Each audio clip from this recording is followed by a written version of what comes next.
मूर्खों ने यह कहा, इस देश के अंदर जिन मूर्खों ने यह कहा कि राम मंदिर के बनने से क्या रोटी मिलेगी, मैं उनसे कहता हूं कि जिन्हें रोटी की फिक्र है वो राम मंदिर के आगे कटोरा लेके बैठे, रोटी मिलेगी। रोटी मिलेगी, राम सबको रोटी देगा। राम किसको नहीं देता है? मैंने पहले भी कहा था, इस दुनिया का सबसे पहला अगर अंबेडकर है तो वो मेरे प्रभु श्री राम थे, जो हिंदुस्तान की इस छोर से निकले और अंतिम छोर तक पहुंचे। जिन्होंने विज्ञान, ये पढ़े लिखे लोग बैठे हुए हैं, मैं बहुत कम पढ़ा लिखा हूं, जैसे हमारे भैया ने बताया। मेरा यह मानना है कि विज्ञान जब प्रेम में प्रवेश करता है तो वो विज्ञान भूल जाता है कि मैं विज्ञान हूं। विज्ञान जब प्रेम में प्रवेश करता है तो विज्ञान भूल जाता है कि मैं विज्ञान हूं। यानी कि मेरे पिताजी बैरागी, मैं भी बैरागी, आप दुबे, आपके पिताजी दुबे, त्रिवेदी का बेटा त्रिवेदी, दुबे का बेटा दुबे।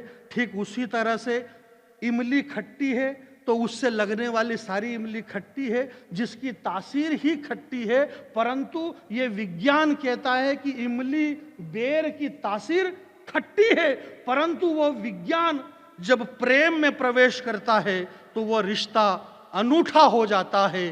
बेर तो खट्टे ही थे, पर बस राम ने चखे तो वो बेर मीठे हो जाते हैं। वाह वाह वाह वाह वाह वाह वाह, कमाल जानी भैया, वाह वाह वाह, जानी भाई जिंदाबाद, वाह वाह वाह।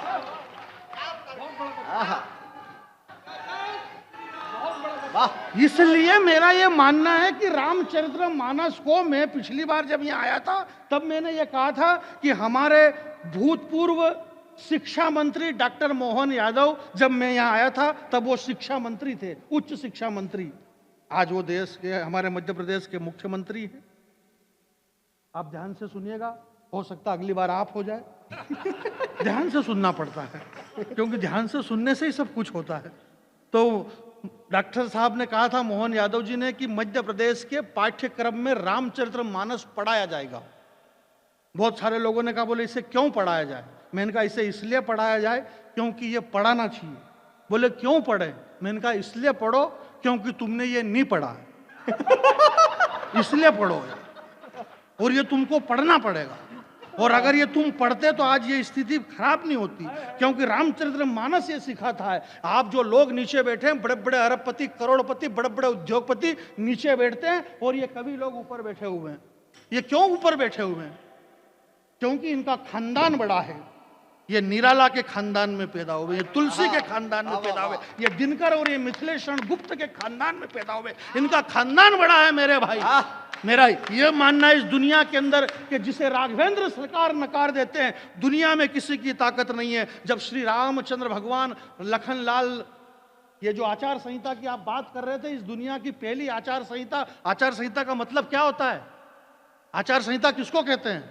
आचार संहिता का मतलब आचार संहिता होता है।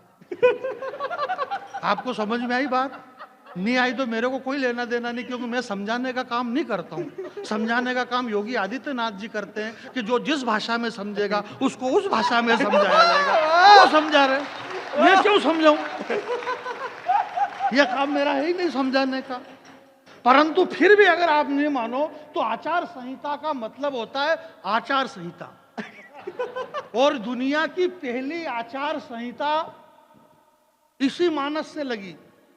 दुनिया की पहली आचार संहिता हमारे धरणीधर लखनलाल जी ने लगाई।